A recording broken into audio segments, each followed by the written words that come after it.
በስመ አብ ወወልድ ወመንፈስ ቅዱስ አሐዱ አምላክ አሜን።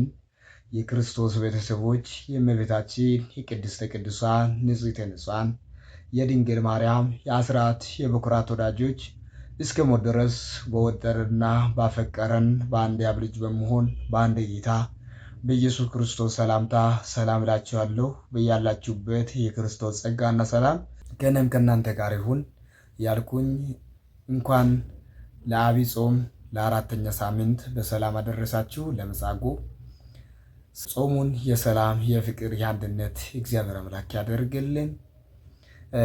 ዛሬ ግጥም ይዤ መጥቻለሁ። ግጥሙን ከወደዳችሁ ኮመንት ላይ ደግሞ ሀሳብ አስቀምጣችሁ ለሌላ ጊዜ ደግሞ አሻሽዬ እንዳመጣ ይጠይቃለሁ። ሀሳባችሁን እቀበላለሁ። ወደ ግጥሙ እሄዳለሁ። የግጥሙ ርዕስ ሰው ሁሉ ልጄ እባክህ የሚል ይሆናል። ሰው ሁሉ ልጄ እባክህ በሥላሴ አምሳል ሆነ መፈጠሬ የሕይወት እስትንፋሴን እፍ የተባለብህ ሰው እንድትሆን ነው። ሰው ሁሉ ልጄ እባክህ ሰው እንድትሆን ነው።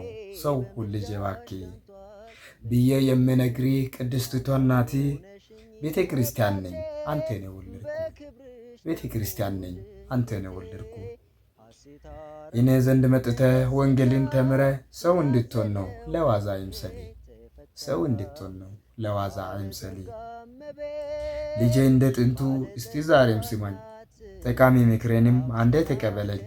ፈጣሪ አምላክህን ማንነቱን አውቄ መዳን የሆነውን ክርስቶስን አውቄ የቀራንዮ መስቀል ልብ ብለህ አይተህ መኖር ይሻልሃል ሕይወትን ሰጥተህ መኖር ይሻልሃል ሕይወትን ሰጥተህ ጌና ልሻም ብለህ መስቀሉን ከጣልከው መከራ ለምነ አሻፈረኝ ካልከው በመጨረሻ ቀን ምላሽ ምንድን ነው?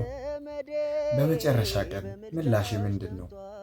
እግሬ ስር ቁጭ ብለህ ወንጌልን መማሪ ልታተርፍበት ነው ለከንቱ አይምሰል። ልታተርፍበት ነው ለከንቱ አይምሰል። በግርማ ሲመጣ ባስፈሪ ሁኔታ ፍጥረታት ሲያብዙ ለቅሶና ዋይታ ያኔ ከምትሄድ ከመከራው ቦታ ዛሬ ጥቂት አስብ ለነፍስ በርካታ። ዛሬ ጥቂት አስብ ለነፍስ በርካታ። ልበ አምላክ ዳዊት ለልጁ ሲመክረው በሞት አፋፍ ሳለ ሲሰነባበተው ለጠቢቡ ልጅ ሲችል ብዙ ሊያዘው በአንዲት ቃል ብቻ ነበር ሰው ሁሉ ልጄ ያለው። ታዲያ እኔም እናቴ ቅድስት ቤተ ክርስቲያን ከቶ የማልለይ ከሰማይም ቢሆን እንደ ንጉሥ ዳዊት የኔም ቃል እንዲህ ነው። ደግሜ ደጋግሜ እልሃለሁ ሰው ሁሉ ልጄ እባክህ። ደግሜ እላለሁ ሰው ሁሉ ልጄ እባክህ። እኔ እንደወደድኳችሁ እርስ በርሳችሁ ትወደዱ ዘንድ ትእዛዝ ይህች ናት። ዮሐንስ ወንጌል ምዕራፍ 15 ከቁጥር 13።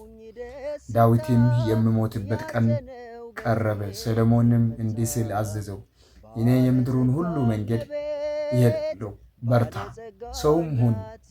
አንደኛ ነገሥት ምዕራፍ 2 ከቁጥር 3። ወስብሐት ለእግዚአብሔር ወለወላዲቱ ድንግል ወለመስቀሉ ክቡር። ይቆየን።